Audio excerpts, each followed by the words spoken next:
All right. Greetings, friends. Welcome back to another episode of Dreamscapes. Tonight we have with us here our friend Adam. First time having a person put their face on camera, and I'm hoping to do more of these soon. Once people realize I mean well and I'm harmless and nothing bad will happen if their face is on the internet. I don't know if you want to say hello. Hey, what's going on, guys? Right on. So my typical process is Adam's got a dream to share with us. I'm going to just be quiet and listen while he tells it beginning to end, and then we'll go back through it, and then we'll get to kind of a phase three where between the two of us we try and figure out what does it mean, what can we understand about it. So if you're ready, I'll just be quiet and listen. You just start the first thing you remember after falling asleep, and the last thing you remember before you woke up. Okay. Yeah, anytime. Okay. So this will be the most recent dream that I've had that I remember the most. So I'm gonna go with that dream. There's other dreams I was considering sharing, but I'm gonna go with this one since this was the most recent. Okay. Also, a couple things before we get started. Sure. I may get a little emotional. Okay. Um, I tend to get emotional because I do therapy twice a week with a analyst, and we Okay. talk about dreams there too. So if I get a little emotional, that may be something that happens. That's fine. Um, Perfectly fine. Yeah. okay. Yeah, no problem. And, And and and if we're ever getting into stuff that if I ask you questions and you're like, I'd rather not talk about that here in this type of a setting, it's perfectly fine. Everyone can set their own boundaries. I respect that. So, yeah. yeah.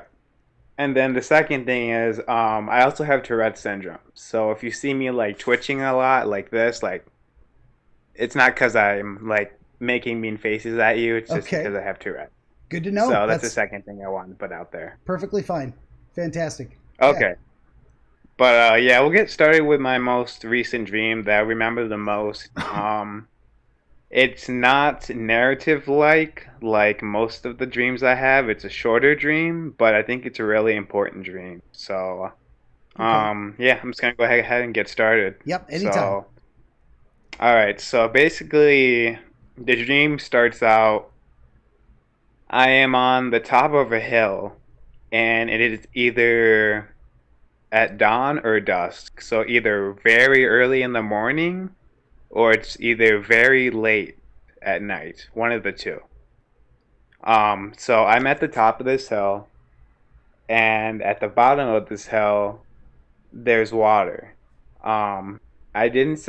I from the feeling I got from the dream, it wasn't an ocean. It was more of like a river or a lake or a creek or something like that. And basically, what I was doing was I was rolling down logs down the hill to my father. And at a certain point in the dream, I rolled the log down the hill the wrong way, and that upset my father in my dream. Since I rolled the log down the wrong way, I didn't roll it down directly to him. I rolled it down, where he wasn't.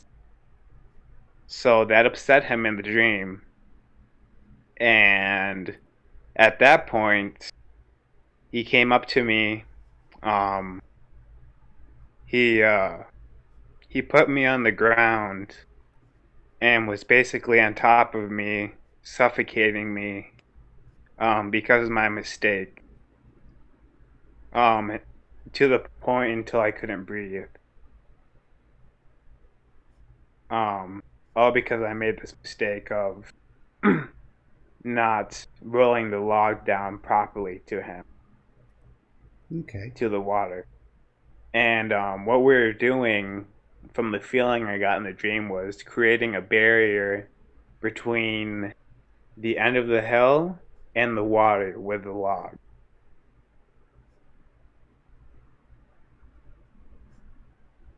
And then, yeah, like I said, after I made the mistake, he hopped on top of me and he suffocated me until I couldn't breathe. And then that's when I woke up. And that's when you woke up. That is a very short one. What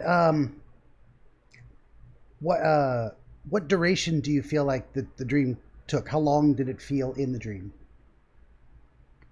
It was a very short dream compared to most of the dreams um so most of my dreams are narrative like, Mhm. um, kind of like a story. Okay, Um, but I felt for some reason this one was very important sure. Uh, just because of the relationship I have going with my father at the moment. yeah, and this was a recent dream. You said how long ago? I'd say about less than a week ago. Okay.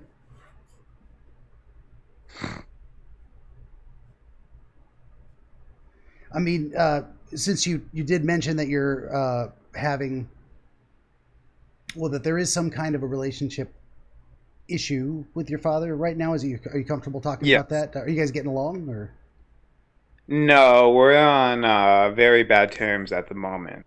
okay? So basically, he has a mail order bride Wow. that has that has treated my sister very poorly, and he wants me to accept her as my own mother.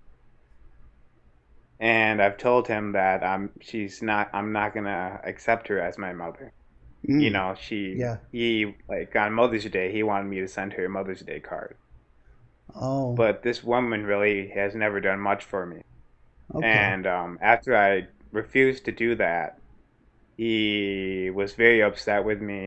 Um, he pretty much disowned me. Um, you know, he said a lot of bad things. He also messaged my sister, who his wife is treated very poorly. Okay. And this woman has done a lot worse things to my sister than she has to me. Um, which is why I'm not willing to kind of accept her in my life. So, Gotcha. That's some. and that was a couple months ago that that happened, and we haven't spoken since. Oh, yeah. That's some complicated family dynamics going on right there. Um, well, okay. We'll put that on the back burner for just a minute. Good information to come back around to because I'm sure it relates. Um, excuse me. Woo. Hey, whoop, I think I lost you. At least I lost your video. Hey, I think we're back. Oh my goodness. Okay. Hey, there we go. All right, let me just mark a little time here. That was to about 12 minutes. Okay, no problem, no problem. So we're back. We had a little call drop there. No problem. Oh, the joys of modern technology. Oh So yeah. move that out of the way. I was just about to get around to doing the second pass. Um, it's kind of what I call it, my little three phase process here. Um, so what I want to do is come back around to again the beginning of the dream. We'll go through it maybe in a little more detail, and then we'll Yeah. excuse me. Ate a snack before I got on here with you. Now I'm all gassy. So No worries. excuse me. Okay, so the first thing you remember, you're standing on top of a hill, and the light is either early morning or late evening. It's that dusk or dawn. It's the so it's not fully dark, but it's not noontime bright. Correct. Yeah. So like either would have been at like 4, 5 a.m. Okay. or it would have been, right at sundown.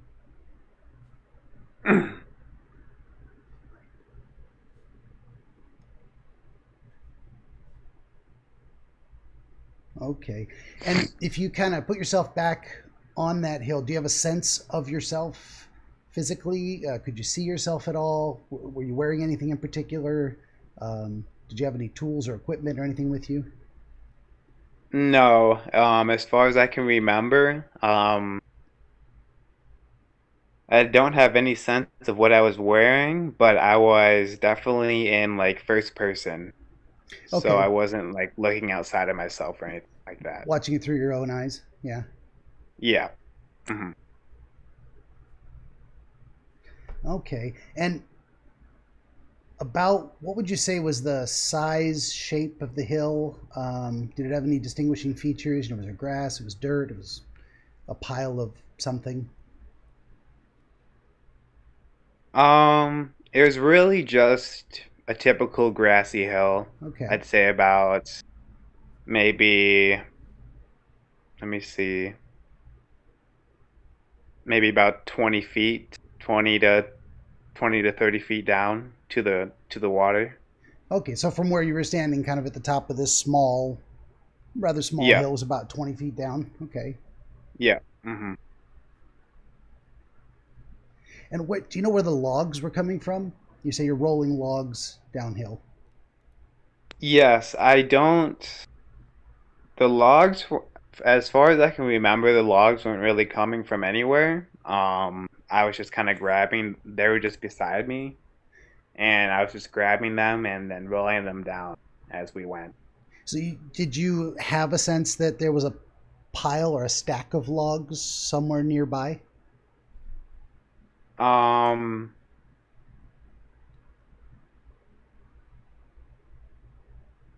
actually, to be honest, I really don't know where the logs were coming from.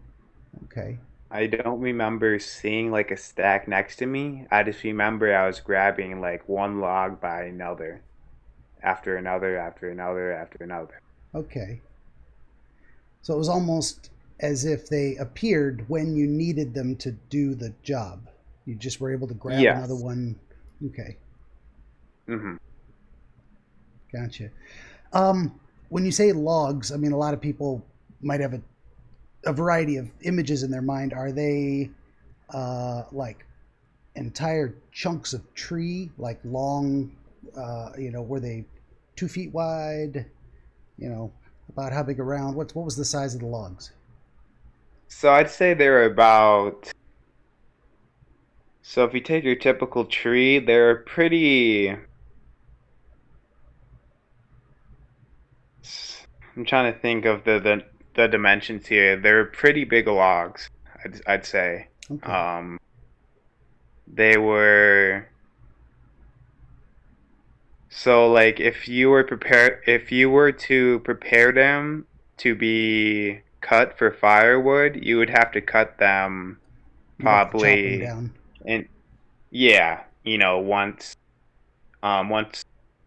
you'd have to cut it twice at least.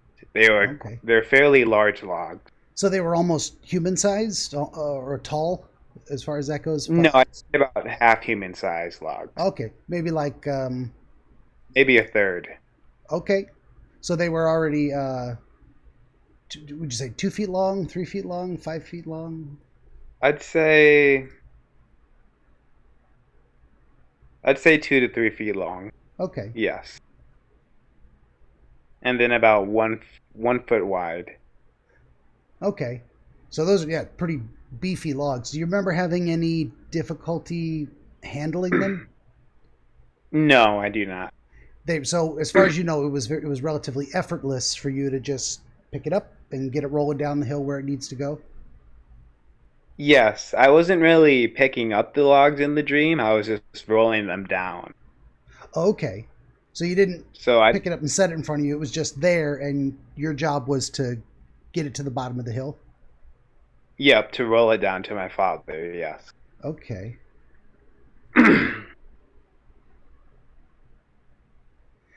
Um, I don't know if you're able to do kind of a play-by-play in terms of the first log you remember rolling down, and then we'll go on to the second one. Do you have that enough recollection to do that? Yeah, so the first, as far as I can remember, the first 2 or 3 logs that I rolled down to my father, um, that went fine. And Okay. then it was like by the fourth or the fifth log where I misrolled it to him, where I missed him completely. That's when he got angry and then started to put his body weight on me and suffocate me. Okay. Well, let's start with that. Just that first log. I'm sorry if I get really picky with the details or ask you for so much play by play. Yeah. Part of it is putting you back in the dream as fully as possible so you can kind of get that experience of it again, but also sometimes the little details pop out at me and I'm able to grab onto something. So I apologize if Okay. Yeah, my process is kind of strange. So that first log, you kick it downhill. Do you remember kicking it with your left foot, right foot? Um, no, I didn't kick it downhill. I'm pretty sure I rolled it downhill with my. So you kind of squatted down and gave it a shove. Yeah, Okay. exactly. Do you remember at all having a sense of why you wouldn't just kick it with your foot? Why you would squat down to move it that way? No, I do not. Okay, that's fine. Yeah. And then, uh, do you remember whether you placed the log where it was to be rolled, or whether it just kind of it was there, it just appeared in front of you? As far as I can remember, it was just kind of there. It was just there. Okay, Yeah, that's it was just there. Yeah. okay. Good deal. And then you gave it a shove, and it looked like it was well aligned and balanced, and it rolled straight to where your father was at the bottom of the hill by the water. Yes, correct. Okay. And then how close was he standing to the water? Was he like right on the edge where if he took one step back he'd fall in? He was actually he wasn't too close to the water. He was more than halfway down, but not at the edge of the water. So I'd say about he was about three-fourths down the way of the hill. Okay. So he had room to work. Do you remember as you watched that first log roll down, were there other logs there, like, as if you guys have been doing this for a while, or is this the shoreline is empty, and Hmm. this is the first log?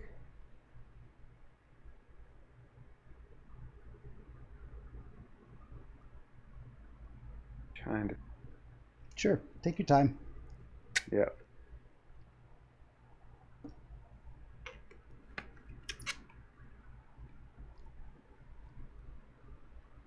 If I had to go with my gut feeling, I'd say that were already logs there. So this was It wasn't. kind of Yeah. a work in progress, and you'd already been working on it. Yes. Okay.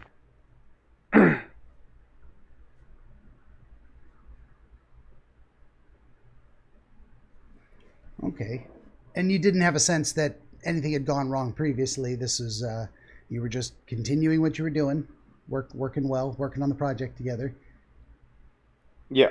Hmm. Okay, good deal. Yeah. Um, so do you remember how he retrieved the log? How he caught it? Uh, did he stop it with his foot? Did he scoop down and pick it up? Do you remember how he interacted with the log? Not too well, but from what I can feel, he was just scooping down and kind of picking it up. Okay. And then what did he do with it? How did he place it? Where did he put it? So that's where my memory gets kind of iffy.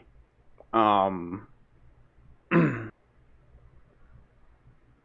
See, because the sense I don't remember picturing him putting it at the edge of the water, but I got the sense that that was our task. That was what we were doing. Um, Okay. Creating some kind of barrier. And that's kind of how you would describe it. Is the logs were the two of you were working together on this project, and the project was to get the logs to the shoreline, specifically to build a barrier so that the water didn't do something, didn't. Yes, it was just to create a barrier. As far as what the barrier was for, I don't really have a sense of what it could have been. Okay. So, do you notice or recall anything strange or different, unique about the second log, the third log, anything before the one that kind of went off kilter? Like each one was pretty smooth, went the way it Uh, was supposed to. no, as far as I can remember, each log was pretty much the same. So the first one, the second one, the third one, and then maybe around the fourth or fifth one, that's when something changed. And how would you describe what happened? How was it different from the other times?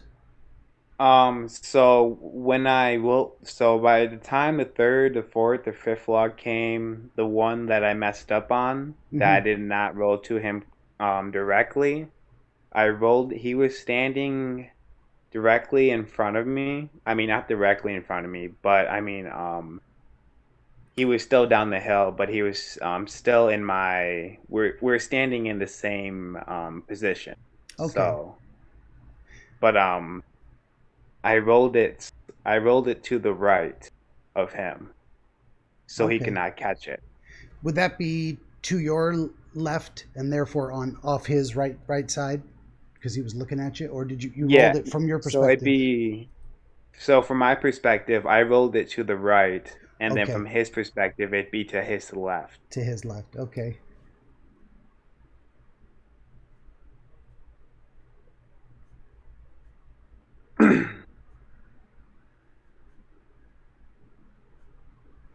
Okay. Do you remember anything about the motion of that roll or how you were feeling, what you were thinking as you gave it a push? What was the experience of that moment like to you? Um,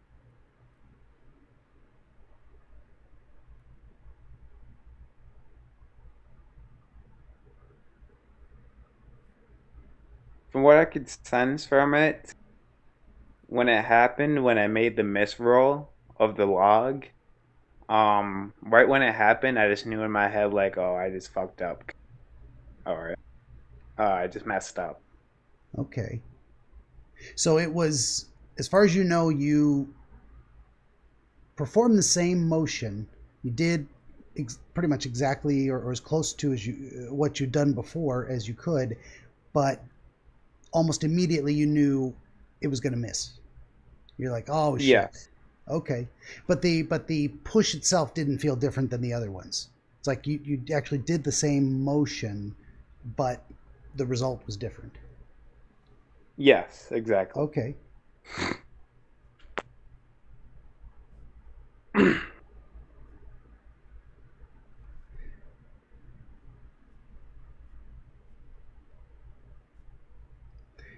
And then I want to spend a little bit of time kind of maybe drawing this next part out in terms of like kind of a play by play. You see the log is almost immediately rolling the wrong way. Does it get all the way to the bottom? Does your dad try to catch it at all? Does he look at it as it goes past him? Kind of what's the play by play on that before he approaches you? So what I can sense was the most I can remember is that the log missed him, so I went past him.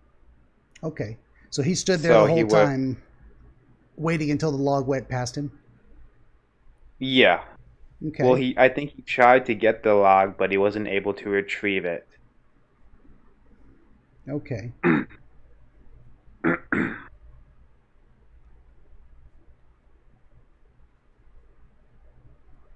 And then how long between when he missed grabbing it and he approached you? Almost immediately.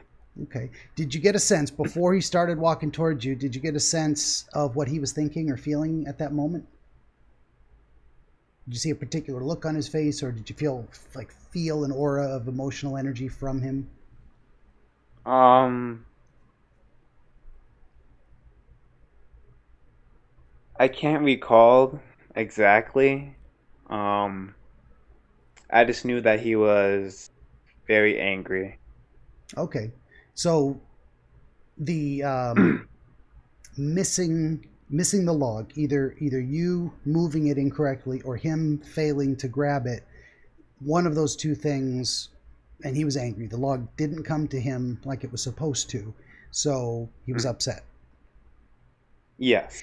did you get a sense of whether it was mostly like, what am I trying to say? The idea I'm looking at is he's mad at you because you screwed up, or he's mad because he's embarrassed that he missed it because it made him look bad. Did you get a sense of that? What the reason for his anger? Um, that he was mad at me for Okay. sure.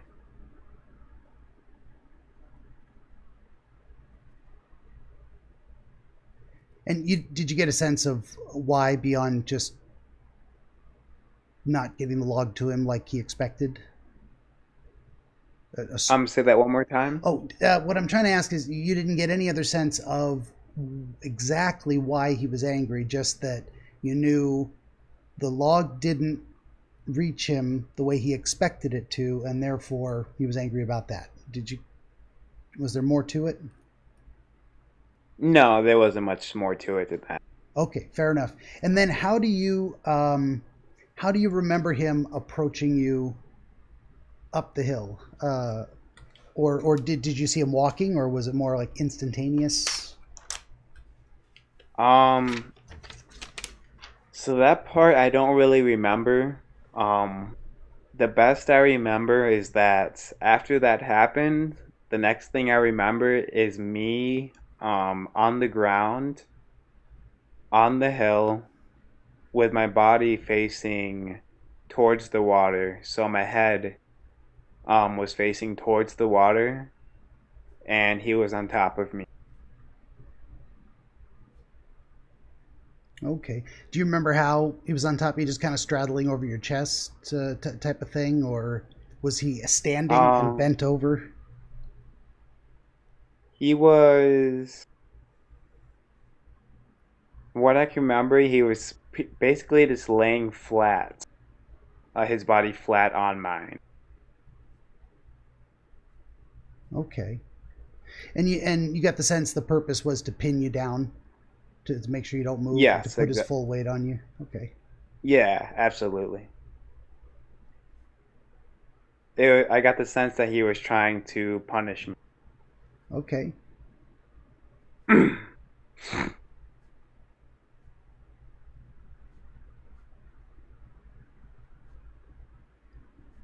And then how did the kind of choking come about? Did he do the like a headlock type of thing, or just both bare hands to the neck? Um, so he actually didn't put his hands around my neck Okay. at all. It was more so just his body weight being on me that was making me lose air. And how long would you say it took between instantly he's laying on top of you, just crushing you, his body weight, and when you've either started to have trouble breathing, or realized you couldn't breathe, couldn't take a breath in? Yeah, so once he put his body weight on me, I slowly started losing my air It's kind of a and slow until the process. point that I couldn't breathe at all. Okay. And then that's when I woke up. Do you remember it being one long, slow exhale, and then you couldn't breathe in, or was it like it trying to breathe and it took a minute? It was more so trying to breathe while he was on top of me. So kind of And the more I tried to breathe, I couldn't breathe. kind of a gasping and then slowly out of breath. Yes. And if you had to put a time on it, was 10 seconds, 30 seconds, rough estimate? Um, that he was on top of me? Yeah. It was very quick, actually. I'd probably say more like 5 seconds. Okay. Well, if you're going to be, struggling for breath in a dream, it's good. It was short. That's very, very little time to suffer. And Yeah. then do you remember losing consciousness in the dream, or actually the dream just stopped and you woke up? And that was The dream just stopped. okay. Okay, so we've gone through kind of the second time, pulling out a little more details. It makes me curious. Have you ever had sleep paralysis issues? Um, so sleep paralysis has happened to me once in my life. Okay. I believe. Yeah. Fair enough. And this was not an instance of that. You didn't wake up gasping for breath immediately after No, the dream. Okay. no. Okay. Good deal. I mean, uh, this is curious. It may or may not mean anything. Um, Hmm.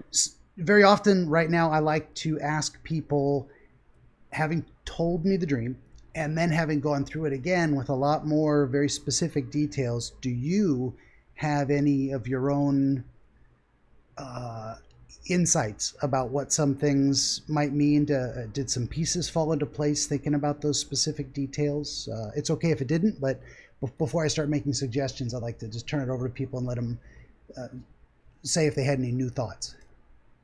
Um, so the only really theory that I have right now about the dream is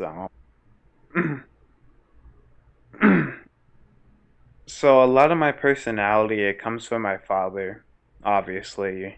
Hmm. Um, and the really only theory I have right now is maybe I'm too hard on myself.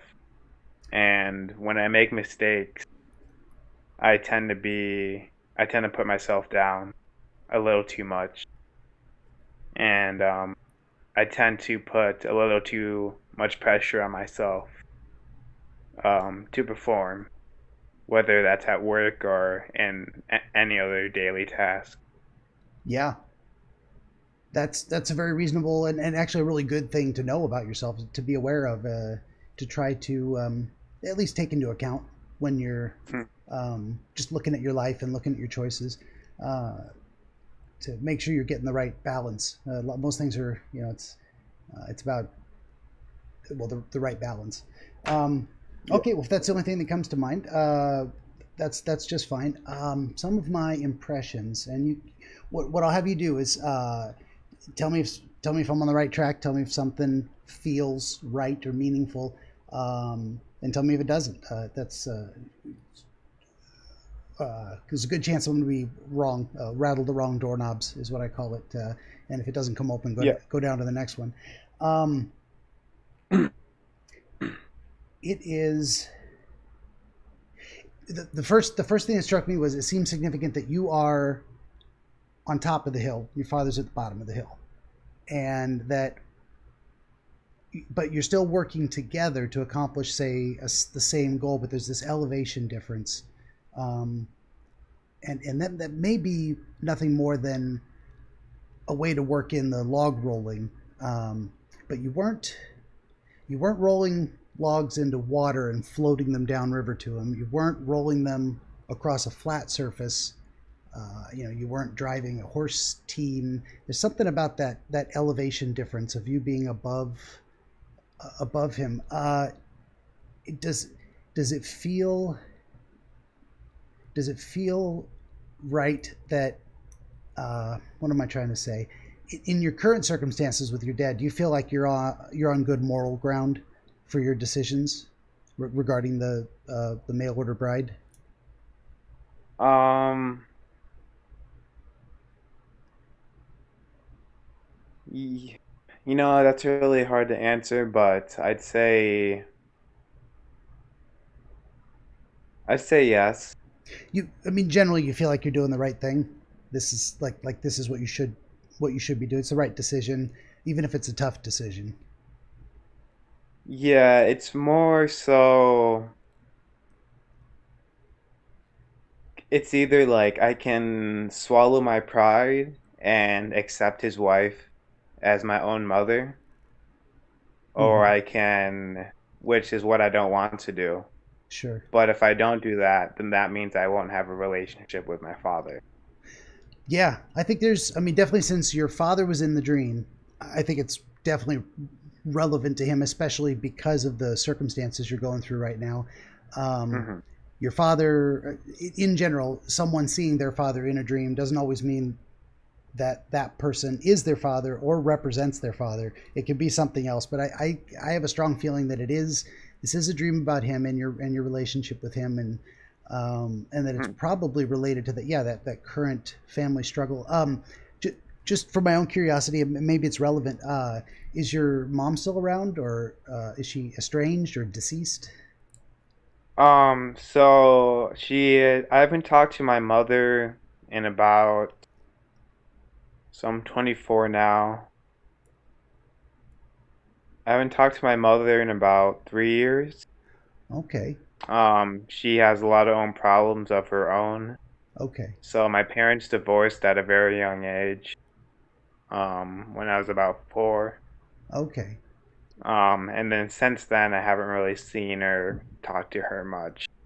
She has addiction problems, okay. and so do I as well. It runs in my family, actually. But that's usually Um, how it works. Yeah, something in the um, genes in the DNA. Yeah. yeah. But no, my mother, she isn't around, my real mother. Okay, fair enough. Uh, what am I trying to ask? When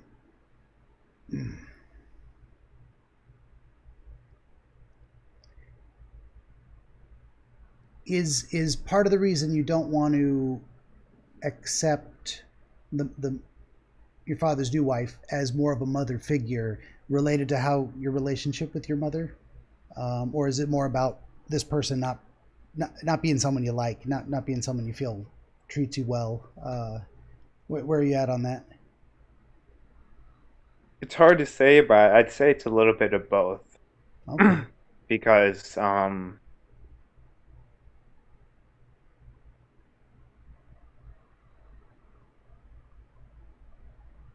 being separated from my mom at a very young age was very traumatizing. oh yeah, it would be. I mean, how old were you then? Um, I was about 4. That's serious. And did she just like disappear, or take off, or did you live with her part time with your dad? No, so basically they got divorced. Um, she gambled like all my dad's funds away. Oh wow, yeah. That was the reason for the divorce. Um, so it may have something to do with that, you know. Um, Sure, it's really tough to get over that kind of stuff, and it still hurts. 20 years later, it's still gonna hurt. Yeah. Um, yeah, absolutely. did your relationship Um, with her ever get better over the years until you stopped seeing her? Was it always kind of rocky? um, I never really saw her. So I'm 24 now. I My parents divorced when I was about 4. I've only seen her probably less than a handful of times Okay, since then. so she hasn't really been in your life. She just comes around once in a while and says hi, and then she's out again. Yeah, Okay, she's basically been non-existent. okay, fair enough. So that, I mean, that is a very good reason why you would be hesitant to be unreserved in giving an emotional connection to this new woman. Um, Given your relationship with your mother, there's a natural reluctance there to open your heart and be, call her mom, basically. That seems like a natural reluctance that isn't easy to overcome. So that's one potential roadblock. But then, as you said, the other side of it was that this woman is also, she's got her own problems in terms of how she behaves towards you and towards your sister. Yes, most of the problems are because my father is he's kind of a pushover. Um, Okay, he's a very weak man, gotcha. and he he lets her push him around. Like for example, he made him take me and my sister out of his will. Wow. Yeah, that's how much control that she has over him. Okay, you felt like she's maybe emotionally manipulative. She's telling him, uh, do this or else, do this or I'll leave, do this or she'll withhold affection or whatever it is. Yes, and I think my dad agrees to these terms because he's been single for so long since my parents divorced that he just wants a woman in his life, Yeah, and he's willing to do anything that he can to keep that woman in his life. that's Scared to lose her. yeah, that's rough. I mean, loneliness is a very extreme motivator. People will do a lot to so they don't feel alone, so they can have the experience of someone caring for them and wanting to spend time with them and be with them. A lot of people put up with a lot of stuff to get there, Yeah. so it's understandable from that perspective. Um, One thing I was going to ask is, and I don't want to get too into too much sensitive stuff, but in the dream, he laid on you to crush you physically to as like a punishment.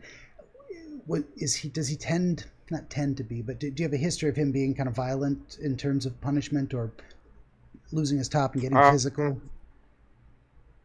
as far as being physical growing up, he definitely smacked me around a little bit, but it was never to the point where he was like beating me, where Gotcha. it was child abuse. You know what I Okay. mean? All right. But like if I did something wrong, maybe he'd like spank me or give me, like a little smack or something, but Sure. nothing to the extent of child abuse, I would say. So the behavior in the dream was out of character. Something that extreme. It's not something he Yeah. would normally do. No. Okay. Yeah. It's not something he would normally do. Fair enough. Fair enough. Um, we went off a little bit of a tangent there, but I think it was relevant to the circumstances. Try and get a better idea of the family dynamics. Um, Yeah. I started with the idea that it seemed like you were elevated, and the idea of elevation to me, it's almost the idea of looking down on someone, but not. That sounds bad, but that's kind of the idea. It's where the feeling of being in a morally superior position, that you've looked at the landscape, you've chosen the high ground. That's why they call it taking the high ground, and doing the right thing. Um, or what does that mean? Taking the high ground.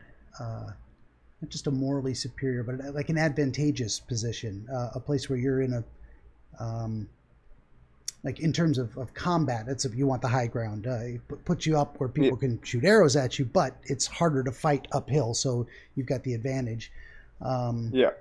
so there could be two elements to that, and you could tell me if one of them makes sense to you. Uh, One of them is you've got the moral high ground. You're thinking, I'm not going to be pushed into a decision uh, against my will, and because this is not what I want, and I feel justified in asserting myself and setting this boundary. Um, and there was a second point, and I lost it. But we could start with that. Does that kind of resonate with you a little bit? Is that kind of how you're feeling about the current circumstances? So kind of what you're saying is I'm kind of looking down on my father. Like I feel superior towards him, or Well, I did say looking down on, but that sounds bad, and that isn't exactly the right idea either. But if you have the high ground, you do look down to where someone is, um, Mhm. because they're not their choices are not morally equal in a way, but also Yeah. but also it's a feeling that of the correctness of your decisions, that you've got this circumstance and you're drawing a boundary around it and you feel comfortable with the boundary, like in a way that if the situation were reversed, if you were at the bottom of the hill and he was at the top of the hill, that might suggest that you felt, he might really be right, I'm just being stubborn, something like that. But it seems like on the inside you feel you're in the morally superior position in terms of setting appropriate boundaries in a way that he's not. Does that make sense? Yeah, it does make sense. Um, And that's because I Go ahead. actually, this might be relevant. Sure. Um, So after we had our argument, I threw him a text and I told him, I said, hey, if you want to resolve this issue, um, I'm willing to talk to you man to man, face to face. And he just never responded, Oh, which really surprised me because he's my father, he's the adult figure here. he should And you would think probably, yeah, you would think as the father he would agree to that. That would be the adult thing to do. yeah. And it felt like I was the one doing the adult thing there. Fair enough. Yeah. So that's one way of looking at it. Yeah, that's another reason to say feel like you are doing the right thing, that you're in a better position. I keep saying morally, ethically, just the idea of doing the right thing for the circumstances, that kind of appropriateness, type of Yeah. thing. This is something you should do. You reached out. Um, Yeah. just throwing this out there. When you take the idea of the log, rolling the log down the hill, and lay it on top of sending him a text, does anything come to mind? Like you're Um, rolling an invitation to communication at him. Does that spark anything? no, as far Okay. as when we were rolling the logs down the hill, it's just that we were just working together to get a task done. Okay. Yeah, yeah, and that's the broader strokes. What I would say is that so first I started with the idea of your relative positions, um, but there's another layer to that as well, which is that you were providing the materials, but then you were trusting him to, or it was his job, his part of the partnership to make use of the materials, and that he was putting them. They were intended to be placed as a barrier to the water, um, and you said it was definitely not an ocean. Could have been a river or a lake, or a creek even, but you didn't Mhm. have an idea of what the barrier was meant to keep out or prevent necessarily. No, I have no idea, but water is has been a it's an occurring theme in my dream. Mm-hmm. Um, Water comes up a lot in my dreams, Sure. and and from studying Carl Jung, um, what I've kind of learned from him is water. Obviously, all dreams are going to be subjective depending on the person And and their extremely background. personal. Yeah. Yeah. Yeah. But to me, the water kind of represented the unknown or the unconscious part of my mind. Okay. It is So significant that it was designed to keep something out, and the placement of it was, a barrier's set, or what is a barrier? A barrier separates. It might keep something out, but it might also keep two things from coming together. mhm. And it's an interesting placement too of you on the hill, the log in between you and your father between you and the water. There seems something significant with that arrangement. Um, as I said, it wasn't you at the bottom of the hill, him kicking logs down to you. Um, when you think about that, your a kind of partnership, or uh, what did you call it? You were working with your father on a project. How would you describe that behavior? What word would you use? Um, Say that again. Like working with my father on a project. Yeah, what would you describe that? I mean, I'm throwing words out like partnership. So you could have partners in a project, but there may be another word you think describes what you were doing better. You were working together on a project. Would you describe that in a certain Mhm. way? Um, Um,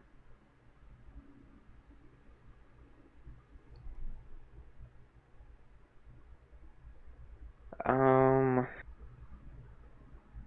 no, that's really hard for me to describe. I would just say that we had a we had a common goal in mind in the dream. Um, yeah, my words are kind of failing me too. Like I think there's a better way to describe what what it is when two people work together towards a common goal. I mean, partnership keeps coming to mind, um, Yeah. but I feel like there's another. I feel like, Collaboration, perhaps. yeah, collaboration. What is it when two people? I want to get on Google and just try and look it up. Like, what are the other synonyms? It feels anyway. We can come back around to Yeah. it, but it seems like there's something significant there. And I was going somewhere with that too. I think I just took myself off track, struggling for one word. Um, yeah, but it seems something significant there, that there's this partnership between you and him to accomplish a barrier that is, at the very least, as barriers do, meant to separate two things. Maybe the inside from the outside, maybe the water from the hill. We're not too sure that the water was actually what guys were trying to keep out.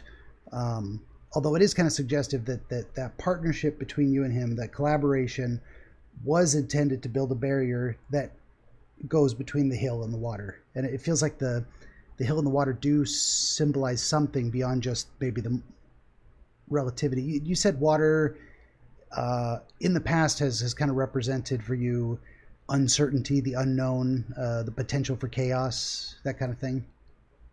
Yeah, it's definitely been an occurring theme in a lot of my dreams. Okay. And when you think of that particular water, did you feel a sense of threat from it? Did you feel like the water was dangerous in some way? Is that Um, how you would describe it? Again, I don't want to put words in your head.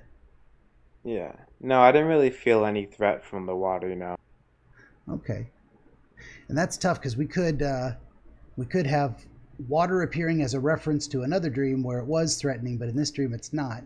But it isn't a real body of water. It's just the reference to water that occurred somewhere else.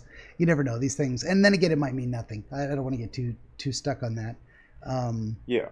yeah, but yeah, that seems feels significant to me in some way.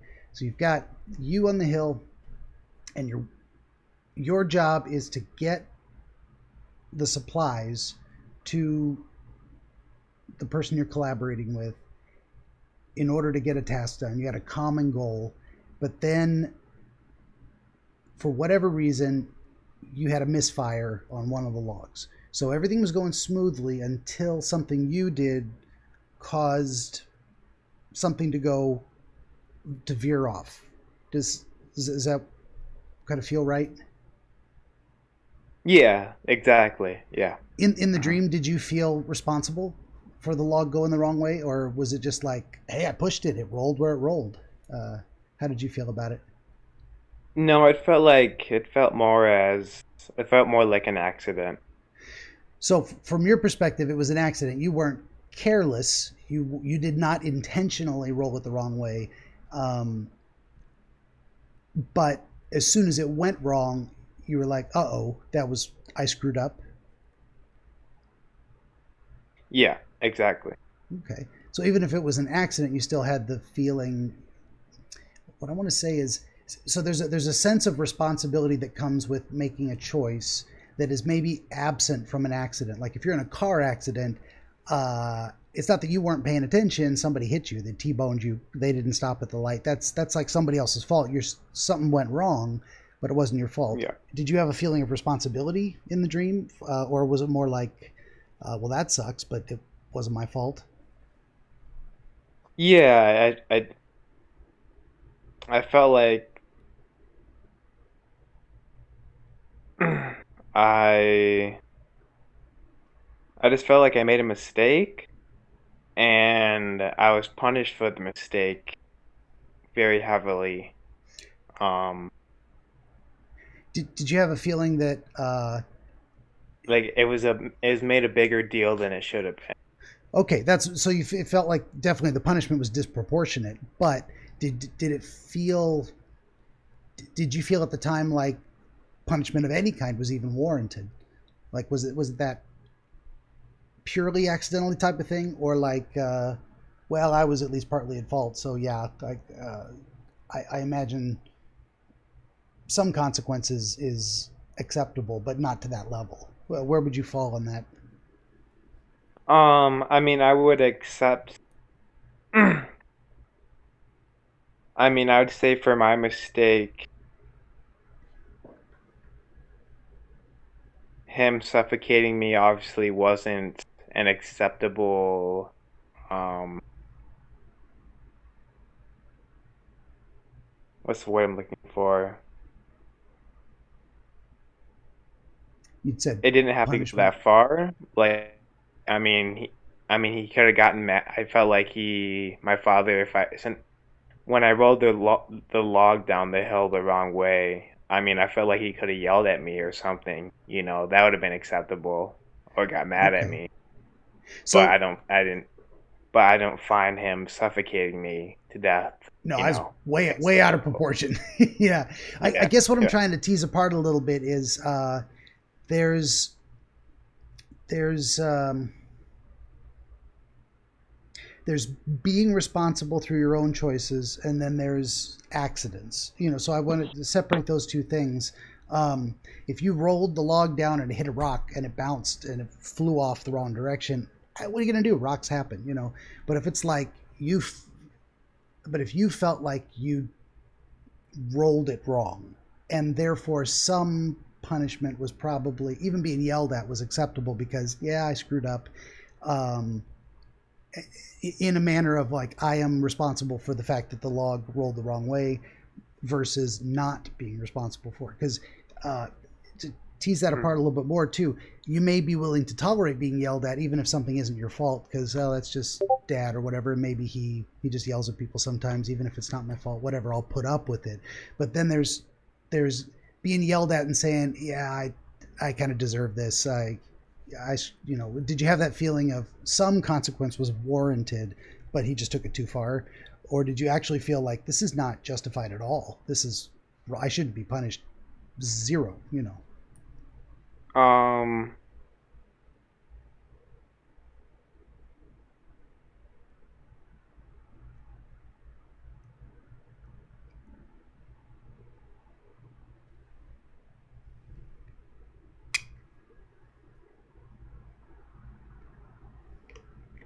no, I don't feel like any punishment should have been warranted Okay. since it was a mistake. Yeah. Um, but I do feel like him being angry over it would be warranted. Okay, so the idea that he would be upset because the log didn't roll to him the way he wanted it to, that's reasonable, and that he might Yeah. even cuss up a storm in his frustration. Hmm. But the idea that he would then take something that was in fact just a plain accident, just hey, shit happens, but and then take it out on you, that seems to be the direction it went. Yes. Okay, Hmm. fair enough. I mean, is place improperly placing blame something he kind of does in real life? Does he blame things that it doesn't make sense to blame, or people that aren't really responsible? Does he kind of push his, what am I trying to say? Not his feelings, but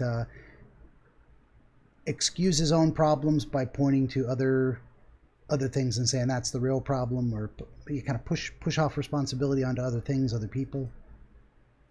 Yeah, he definitely doesn't take responsibility for himself.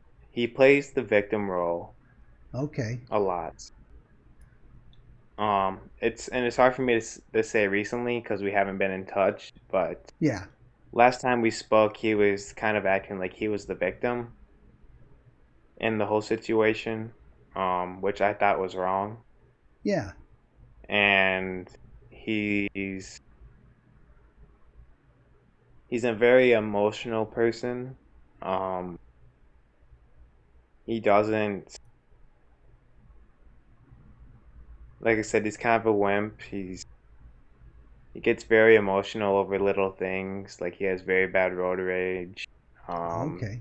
he takes his frustrations and anger out on other people. Okay. It was like that growing up. So at least that part of the dream is kind of consistent with his character. Something relatively minor. happens, he's disappointed or upset by it, and then he kind of just lashes out emotionally, maybe to the point of, if not physically crushing you, that because I don't think that represents physical harm. I think there's something smothering, stifling. There's something oppressive. Is the feeling I get from it? It's your whole body being crushed under this weight, but the weight isn't physical. Does it? Does that kind of make sense? Um, I mean, it's a represented in the little dream bit. physically. Yeah, I mean, in the dream it was represented physically, Yeah, yes. But now that we're kind of getting to the point of how he acts in real life, he does he does tend to take things out of proportion. okay. Um, Kind of like how we were just discussing, like with the tiny things. Like I remember growing up, if I, had missed a chore or something, he'd be pretty upset about that. Or, but he was also a pushover at the same time. Um,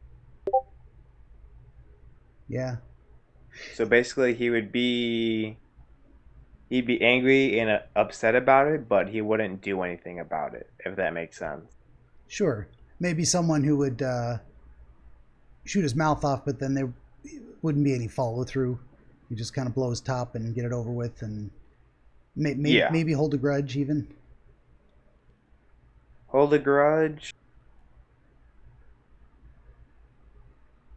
Perhaps I never saw my dad as a grudge holder. He doesn't dwell on things and bring it back up over and over and over again. He has done that. Um,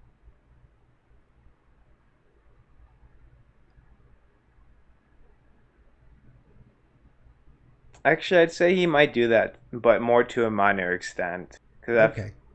I mean, I think we all like do. last time yeah, Yeah. I mean, like last time at Christmas, he brought something up that happened a long time ago. Hmm. Um, that was kind of inappropriate to bring up. Gotcha. Um, But it isn't something that you would say is a primary feature of his character. It might happen once in a while, but not all the time. yeah, Okay, it's fair enough. definitely not a primary feature. Yeah. Good deal. Yeah, I mean the picture that's kind of forming in my head of this scene is that something along the lines of you wanting a better relationship with your dad, represented by the partnership to build the barrier, and maybe it's to keep out that um, representation of chaotic water. Maybe that's I don't know if that's really relevant other than the barrier itself and the partnership itself, and that you are you're on the high ground, and I think that's relevant for the reasons we discussed. Is that you feel you're in a secure position, in the right place, more morally elevated in terms of setting your boundaries and your expectations, um, but you still feel there's this potential that you've made a mistake or will make another mistake going forward, and that he's going to overreact, respond poorly, and then you're going to feel this crushing weight of his judgment in a way. There's a feeling of what am I trying to say? What does that represent? The body weight crushing the air out of you. It's a smothering feeling. It's an oppressive feeling. Mhm. It's we could probably define it a little bit better, but I think it has to do with you worrying about how your father's going to react, and that carrying that weight of his judgment really bothers you, to have him think badly of you or to feel negatively towards you. Does that make sense? Yeah, absolutely. Because with what you just said, at the end of the day, I do want that relationship with my father, Yeah. and for that to happen, it's gonna take a collaborate. collaborative effort from not just me, but from him as well. He's got to catch those logs. He's got to. You can only roll them down to him. He's got to. He's got to catch them. Yeah. Yeah. Um, and he's getting older now, and it's getting to the point where if I don't solve this, he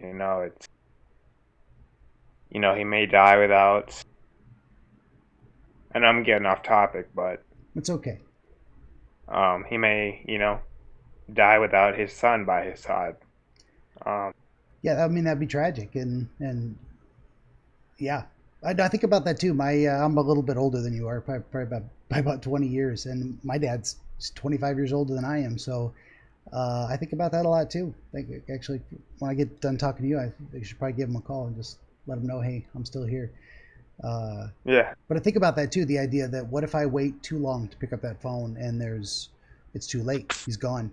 So that's a very serious feeling, and no matter how rocky or difficult the relationship with your parents is, they're still very important people in your life, and they're gonna you're always gonna have that strong feeling about them, even strong feelings about your mom, who hasn't been around for a long time and never really was a mother to you as you might have wished she would be, but those feelings are still very strong. The desire for that connection, and probably even stronger with your father because he's around. For all his problems, he's there. You can talk to him. You can see him.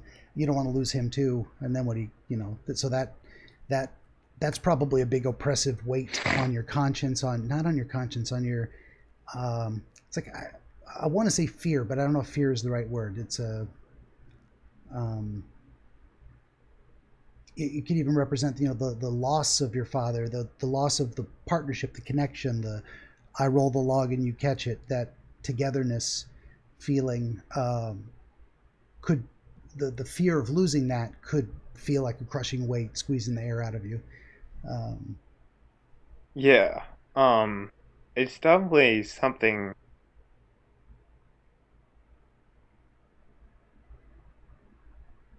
Um, it's something that's hard because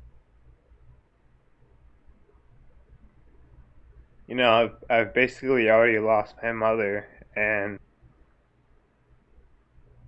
now I'm at risk of losing my father as well. And I feel like I already have, or is getting to that point. Um, so that's a very scary proposition for me, for sure. just not to have any support from any parental figure. Yeah, that is a very scary feeling. I know. I understand that worry. I've had it myself too. It's like, someday, um, I'll be the oldest, surviving member of my bloodline, and the only person my brother would have to look up to or turn to would be me, as once my parents are gone. So that's a scary thought. That there's no one more responsible or more stable to look to pull me out of a jam if it happens. That's a scary thought. Um, and yeah, and even more scary when you only got one real parent left. So yeah, I mean, if we were to get real specific and try to put the imagery right on top of your current situation, you may feel, this may specifically be about the idea that you reached out to him. Well, back it up a little bit, that you had this disconnect, that it seemed like everything was going okay. You roll the logs, he catches them, he's there for you, that you're working together. You may worry that you made a mistake by setting these boundaries and rolling the log off to the side and seeing if he would move to catch it, if he was able to move to catch it, if he would meet you where you were at. And his decision was to get angry about it and overreact and try to inflict this thing that feels like punishment, and it's just it's really weighing on you. I mean, if we were to put it right on top of your current situation. It could be specifically about that. I mean, it makes sense to me. I don't know how you feel about it. Yeah, it does make a lot of sense. That might not be the Um, only answer, but the pieces kind of fit. Um, yeah, if you're feeling like nah, it's something else, that's fine. That's probably we'll go with your gut, you know. yeah. But that's one explanation. Um, because with me making the mistake of rolling the log down the wrong path down the hill, and him not willing to kind of meet me halfway with my mistake.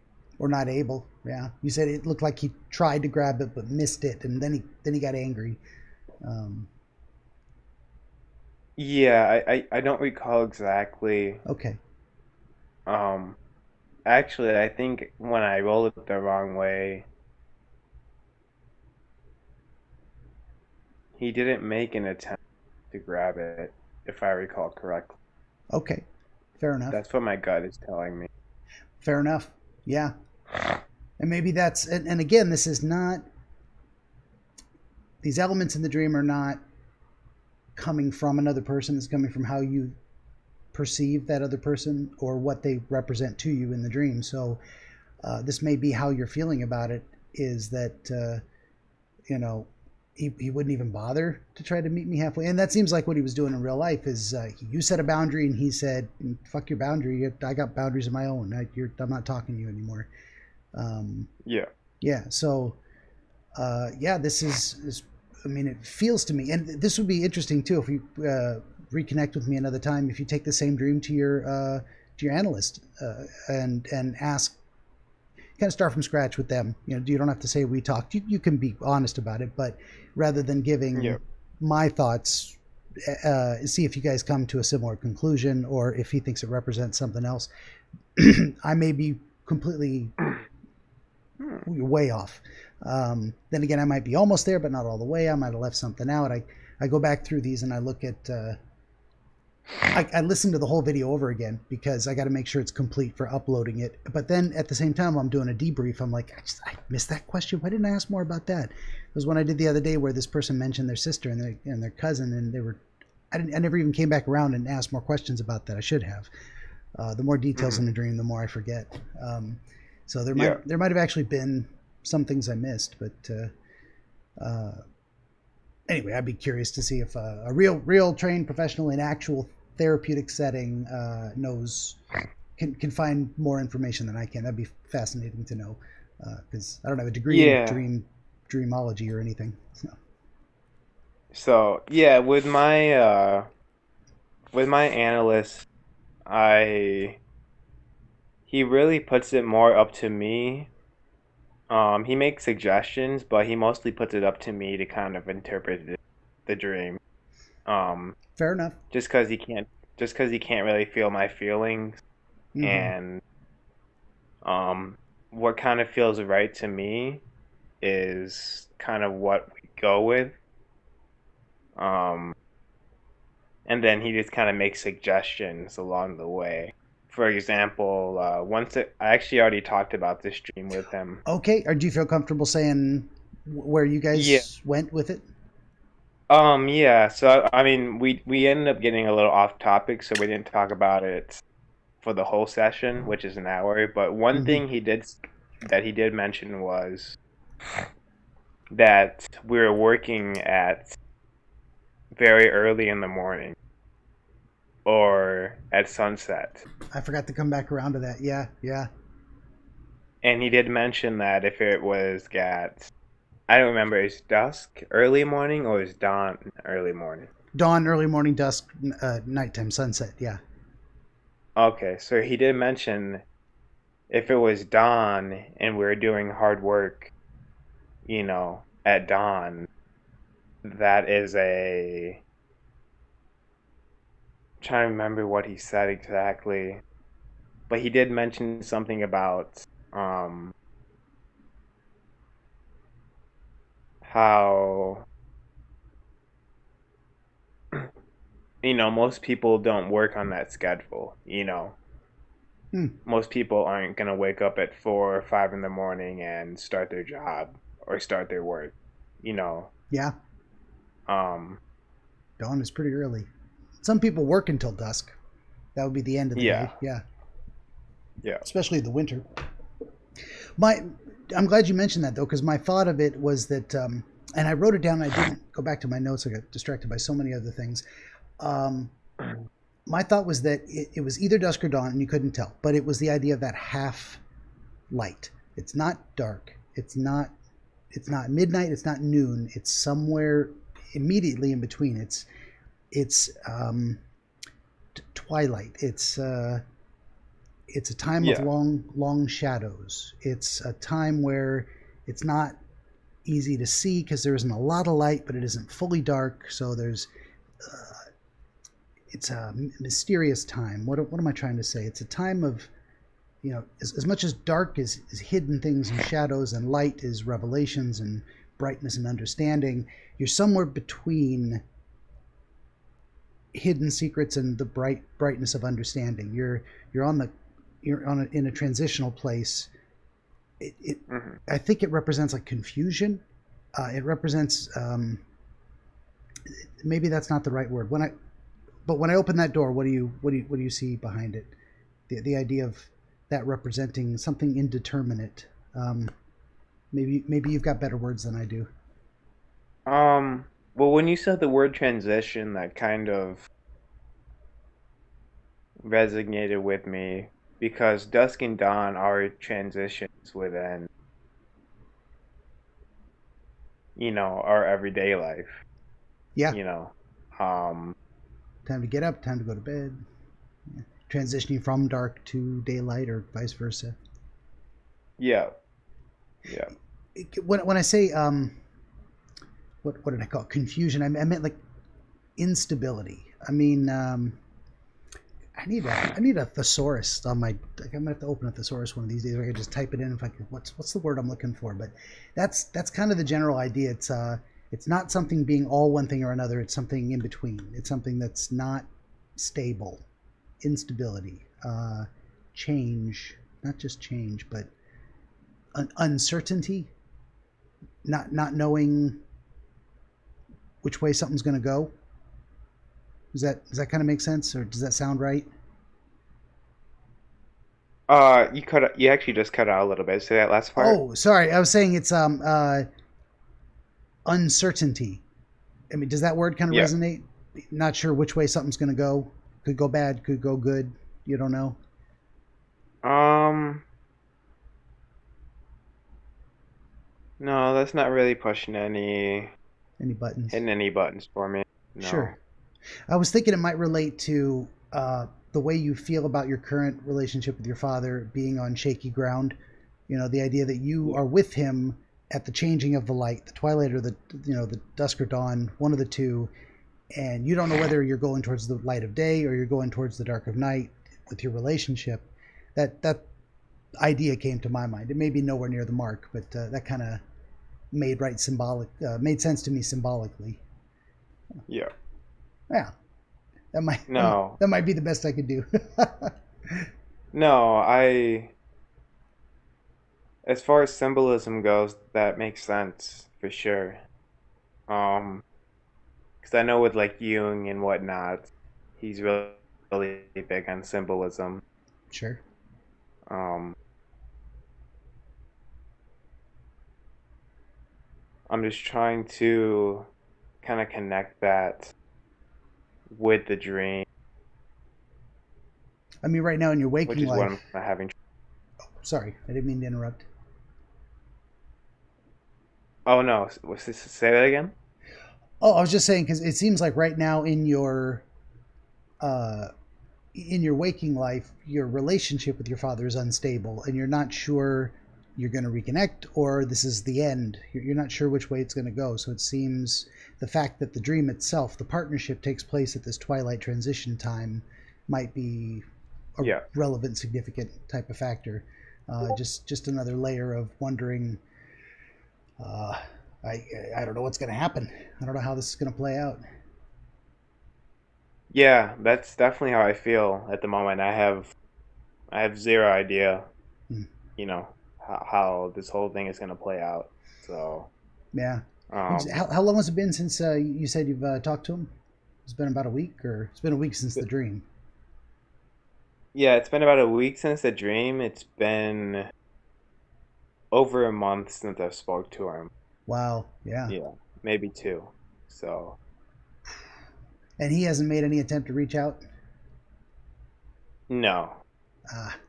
Are you feeling like you want to try again, or are you just going to leave it be and he's going to call you or he's not?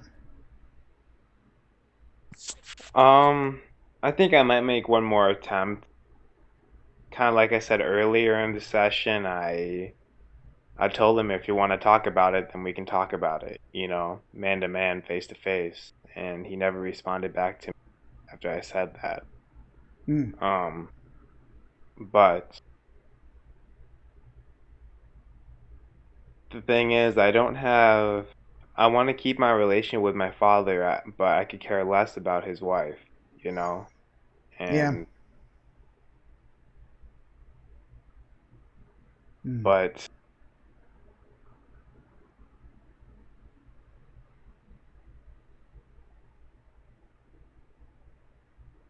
there may be a compromise I have to make if I want to have that relationship with my father. Yeah. I think it comes down to kind of swallowing my pride. And even though I don't feel, even though I feel a lot of ill will towards this woman, it may be worth treating her like she is my mother so I can have that relationship with my father It might be. because I feel like he's not going to change. You Yeah. know, That's a tough one.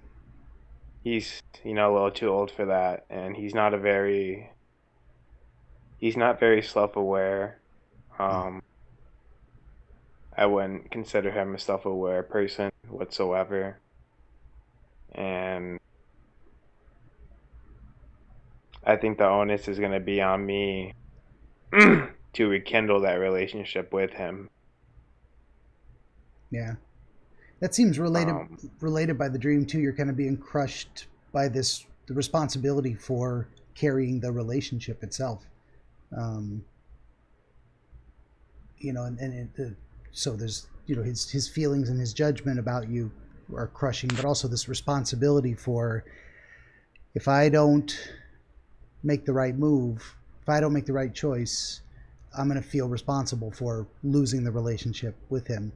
Even though it's you can only control yourself, can't control him. Still, you feel kind of responsible mhm. for making that attempt and trying to do it the right way, because it kind of sounds like you feel he's less capable of reflecting on himself and making those necessary decisions. Like, maybe a relationship with my son is more important, and I should just kind of try and be reasonable about it. He's going to be a little more Yeah. unreasonable or impulsive. Yeah, Yeah, he's not a very reflective person at all. fair Um, enough. at least in my opinion. I'm a very, like me myself, I, I reflect a lot. Um, at this time in my life, I live in a big city. Um, and I'm kind of by myself. Hmm. I don't really, all my friends, um, all the people that care about me they live back home where I'm from. Yeah, Um,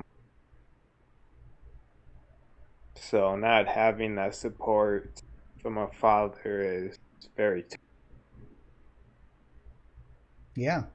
I mean, especially on top of that, feeling alone in your current circumstances, this is one lifeline that feels like it's being cut, or at least it's strained to the point where you think it might snap. That puts a lot of pressure on you. So yeah, absolutely. 'Cause that basically, I mean, my mother hasn't been part of my life whatsoever, really. And I haven't spoken to my father in, almost 2 months now. Yeah. And I'm just very scared of not having any relationship with a parental figure, at all. Yeah. That's something entirely reasonable to be worried about. And then to like maybe not having heard from your father in a month to have this dream a week ago where you're kind of at least in contact. You're and beyond that, you're working together towards a common goal, but you've still got Mm. this tension going on inside of you about feeling like maybe you screwed up and that he overreacted, and you've got this pressure to try and make it right. Um, yeah, makes perfect sense why that dream would come to you, and um, the idea that it's trying to help you figure out what to do about the situation. I always think dreams are kind of like that. It's or at least not if not figure out what to do, figure out how you feel, what you really think about that situation. And then once you know what you're dealing with, then you can make decisions on what to do. I mean, I, uh, I don't want to give advice because I don't know what I'm doing. I mean, a therapist is not supposed to do that. This isn't therapy, but still, how do I know? I'm not you. I don't know what your circumstances. If it was me, I'd probably reach out again. I would just because I would want to feel like I did everything I could. Um, and then if it doesn't work, hey, I tried my best. I gave it a shot. Uh, that's me. That's based on my feelings of I have a hard time letting things go, and maybe if I just try one more time, it'll work out. I feel like an obligation to give it a shot. That's me. That's what I would do. So Yeah, and absolutely. That was my plan as well. I was gonna give it one more shot, and kind of, exactly what you just said. If it, I'll give it one more shot, and if it doesn't work out, then, I did what I could. I'm not yeah, gonna just repeating, the same actions if it's not gonna work. yeah. Uh, And just in terms of but the I think he go needs to ahead. take some onus. I think needs to take some onus upon himself to reach out as well. Yeah, But I don't think that he will. maybe not. Yeah, I don't know. You could wake So up to a phone call from him tomorrow. I can't promise that, of course, but we could always hope for it. He's, yeah, he's given it a good long time, and you don't know how his life experience is too with this new woman. And is she keeping him busy? Is she telling him not to call? I mean, does he want to, but he feels trapped? I mean, it's hard. You don't know anything. You don't know what he's thinking because he's not yeah, talking to you. So yeah. I yeah, mean, the feeling I get is that he doesn't want this woman doesn't want her contacting or my sister, mm, um, because she has a lot of control over him. And kind of like I said earlier in the session, he's afraid to be alone, you know. yeah, and that's So a he's big gonna fear. kind of yeah, he's gonna basically bow down to her every. Yeah, yeah. Well, I think it certainly seems like it can't do any harm to just reach out again and at the very least say, hey, I'm still here. You don't have to phrase it any particular way. You don't have to say. I don't know. I would tend to avoid things like finger pointing. Hey, why aren't you calling me? Or I think I deserve an apology. Or maybe all of these things are true, but I would probably just say, hey, I'm still here, hoping to hear from you sometime. It's very neutral, just a way to open a door. Maybe he'll walk through it. Maybe not. Um, Yeah, I think you can't go wrong with that kind of thing, as long as you feel like it's what you need to do. yeah, absolutely. I'm definitely gonna reach out to him again. I'm not sure when I'm going to, but I'm definitely gonna give it one more shot Yeah, when you're ready, no rush. and see where it goes. So Yeah, for sure. yeah. Well, do you think we did a pretty thorough exploration of the dream and the situation, what's going on. Do you have more questions? Are there more things that we didn't touch on that you wanted to try and figure out? Um,